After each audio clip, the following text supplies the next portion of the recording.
नमस्कार दोस्तों, मैं हूं परवीन सानी। कहते हैं किसी को इतना इस्तेमाल नहीं करना चाहिए कि बाद में थककर वो गलती करने लगे और आपकी फजीयत करवाए। ईडी का इस्तेमाल किस तरह से ये सरकार करती है, ये आप विपक्ष के किसी नेता से पूछिए, वो पूरी कहानी तसल्ली से बताएगा। वो बताते जाएंगे, आप सुनते जाएंगे, लेकिन वक्त नहीं ख़त्म होगा। अब शाह की ईडी की बखिया उधेड़ी जा रही है। राहुल सोनिया गांधी के वकील पूरी तरह से अदालत में ईडी को रगड़ रहे हैं। 5 जुलाई के दिन नेशनल हेराल्ड मनी लॉन्ड्रिंग मामले में कांग्रेस नेता राहुल गांधी की ओर से पेश सीनियर एडवोकेट RS चीमा ने राउज एवेन्यू कोर्ट में ईडी की दलीलों की धज्जियां उड़ाकर रख दी। चीमा ने दलील देते हुए कहा कि एसोसिएटेड जनरल लिमिटेड को लेकर कांग्रेस पार्टी का मकसद उसे बेचना नहीं, बल्कि स्वतंत्रता संग्राम से जुड़े इस ऐतिहासिक संस्थान को बचाना था। दोस्तों, राहुल के वकील चीमा ने स्पेशल जज विशाल गोगने के सामने एक सवाल किया। सवाल ये रहा कि क्या ईडी के वकील ये बताएंगे कि उन्होंने AGL का मेमोरेंडम ऑफ एसोसिएशन कोर्ट में क्यों नहीं रखा। दोस्तों, AGL की नींव 1937 में पंडित नेहरू, JB कृपलानी, रफ़ी अहमद किदवई और कई स्वतंत्रता सेनानियों ने रखी थी। उसी पर राहुल के वकील ने दलील दी। कहा, AGL का MOA साफ कहता है कि संस्था की नीति भारतीय राष्ट्रीय कांग्रेस की नीति के अनुरूप होगी। आज़ादी के बाद भी AGL ने कभी कमर्शियल संस्था की तरह काम नहीं किया। वो हमेशा एक मिशन से जुड़ी संस्था रही, ना कि मुनाफा कमाने वाली कंपनी। हम तो उसे फिर से पटरी पर लाने की कोशिश कर रहे थे, ना कि उससे मुनाफा कमाने की। जबकि दोस्तों, ईडी ने सोनिया गांधी, राहुल गांधी, स्वर्गीय मोतीलाल वोरा, स्वर्गीय ऑस्कर फर्नांडिस, सुमन दुबे, सैम पित्रोदा और प्राइवेट कंपनी यंग इंडिया पर मनी लॉन्ड्रिंग और साजिश के तहत राष्ट्रीय धरोहर माने जाने वाली AGL की 2000 करोड़ से अधिक की संपत्ति धोखाधड़ी से हथियाने का आरोप लगा है। ईडी का दावा है कि राहुल और सोनिया गांधी की यंग इंडिया में 76% हिस्सेदारी थी और मात्र 90 लाख रुपए के बदले उन्होंने 90 करोड़ रुपए का कर्ज अपने हाथ में लेकर AGL की संपत्ति पर पूर्ण नियंत्रण कर लिया। राहुल गांधी के वकील RS चीमा ने कहा कि ये पूरी कहानी एक पक्षीय और मनगढ़ंत रूप से पेश की जा रही है। कांग्रेस पार्टी AGL को बंद नहीं करना चाहती थी और ना ही उसकी संपत्ति को बेचना चाहती थी। हमारी कोशिश थी कि इस संस्था को फिर से जीवित किया जाए, क्योंकि ये आज़ादी की लड़ाई का हिस्सा रही है। नेशनल हेराल्ड केस में सुनवाई के दौरान ईडी ने सोनिया गांधी, राहुल गांधी के ऊपर एक के बाद एक आरोप लगाए। कहा, इस केस में तो 2000 करोड़ रुपए की संपत्ति उपलब्ध थी, फिर सिर्फ 50 लाख रुपए में 2000 करोड़ की संपत्ति क्यों दी गई। गोलमाल किया गया ताकि संपत्ति पर कब्जा किया जा सके। इसी बीच कोर्ट ने अमित शाह की ईडी के वकील से ऐसा सवाल पूछ लिया जिसका जवाब देते नहीं बना।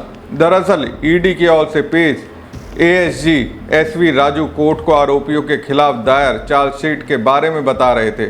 उन्होंने सवाल उठाया, यंग इंडिया जिसके ज़्यादातर शेयर सोनिया गांधी और राहुल गांधी के पास हैं, ऐसा कर्ज क्यों लेगी जिसकी कागजों पर कोई वैल्यू नहीं है। क्या वो इतने नासमझ हैं कि ऐसा कर्ज अपने ऊपर लेंगे। इस पर कोर्ट ने कहा, यह अखबार आज़ादी से पहले शुरू हुआ था और गांधी परिवार से जुड़ा कोई व्यक्ति इसका संस्थापक था। आप कह रहे हैं कि एसोसिएटेड जनरल लिमिटेड और अखबार गांधी परिवार के आने से पहले से मौजूद थे। इस पर स्पष्ट कीजिए। यह ऐसा सवाल था। ईडी के वकील अटक गए। उन्होंने तर्क दिया, मनी लॉन्ड्रिंग एक कंटिन्यू ऑफेंस है।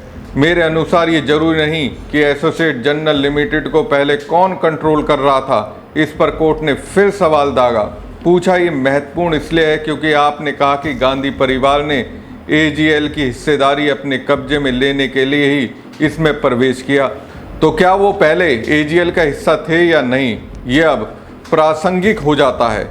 ASG राजू ने कहा कि उधारकर्ता ने कहा कि मेरे पास कर्ज चुकाने के पैसे नहीं हैं, फिर भी उधारदाता पैसे भेजता रहा। इस पर फिर कोर्ट ने सवाल कहा, अगर कांग्रेस ने ये लोन माफ़ कर दिया होता तो क्या होता। बैंक भी तो ऐसा करते हैं। कांग्रेस ने लोन माफ़ कर दिया लेकिन उन्हें आरोपी नहीं बनाया गया।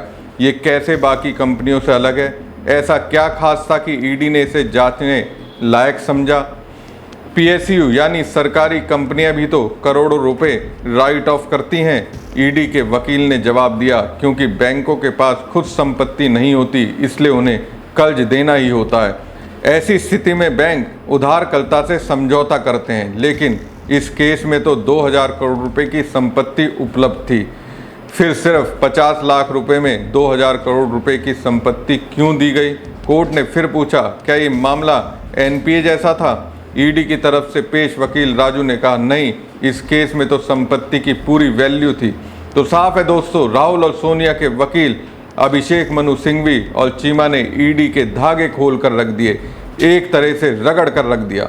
दोस्तों 2019 की बात है, जब राज्यसभा में बीजेपी के पास बहुमत नहीं था। इसके बाद भी मोदी सरकार ने पीएमएलए में बदलाव के लिए इसे धन विधेयक की तरह पेश किया था।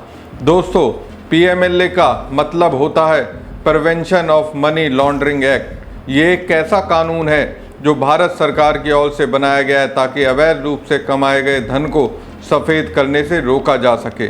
इसका मुख्य उद्देश्य मनी लॉन्ड्रिंग को रोकना और उस संपत्ति को जब्त करना जो इस तरह के अपराध से प्राप्त की गई हो।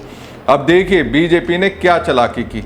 दरअसल धन विधेयक को राज्यसभा में पेश नहीं करना पड़ता, इसे सीधे राष्ट्रपति की मंजूरी लेकर लोकसभा में पेश किया जाता है और जहां बहुमत से पास होने के बाद ये कानून बन जाता है। उस वक्त विपक्ष ने इस मामले पर बहुत हंगामा मचाया था। विपक्ष का कहना था कि पीएमएलए में मनी बिल जैसी कोई बात नहीं है, जानबूझकर इसे मनी बिल के तहत लोकसभा से पारित कराया गया ताकि केंद्र की सत्तारूढ़ भाजपा सरकार इसका इस्तेमाल सियासी दुश्मनी को साधने में कर सके। जब ये मामला सुप्रीम कोर्ट पहुंचा तो उसमें भी संशोधन को सही ठहराया। दोस्तों मार्च 2023 में लोकसभा में वित्त मंत्रालय ने बताया था कि 2004 से लेकर 2014 तक ईडी ने 112 जगहों पर छापेमारी की और 5346 करोड़ की संपत्ति जब्त की। वहीं 2014 से लेकर 2022 के 8 साल के मोदी सरकार के दौरान एजेंसी ने 3010 छापेमारी की। इन छापेमारी में करीब 1 लाख करोड़ की संपत्ति अटैच की गई। बीते 8 सालों में राजनीतिक लोगों के खिलाफ ईडी के मामले 4 गुना बढ़ गए। साल 2014 से 2022 के बीच 121 बड़े राजनेताओं से जुड़े मामलों की जांच ईडी कर रहा है। इसमें से 115 नेता विपक्षी पार्टियों से हैं। वहीं 2004 से 2014 के 10 साल में 26 नेताओं की जांच ईडी ने की। इसमें से 14 नेता विपक्षी पार्टियों के थे। अब ईडी के नियमों में जब बड़ा बदलाव किया गया तो इसके बाद से ही इसके राजनीतिक इस्तेमाल करने के बार बार आरोप लगते रहे। बीते 10 सालों में ईडी की ऐसी कार्रवाई बढ़ी है, चाहे वो दिल्ली की पूर्व मुख्यमंत्री अरविंद केजरीवाल की सरकार हो या पश्चिम बंगाल की ममता बनर्जी सरकार। महाराष्ट्र में भी इसका खूब इस्तेमाल किया गया, इसलिए महाराष्ट्र को एजेंसी का टेस्टिंग ग्राउंड भी कहा जाता है। बहरहाल दोस्तों मोदी शाह की उसी ईडी को अदालत में राहुल सोनिया के वकील ने पूरी तरह से रगड़ दिया। हमारी खबर आपको कैसी लगी कमेंट बॉक्स में कमेंट करके जरूर बताएं। साथ ही पेज को ज़्यादा से ज़्यादा लाइक और शेयर कीजिएगा। धन्यवाद।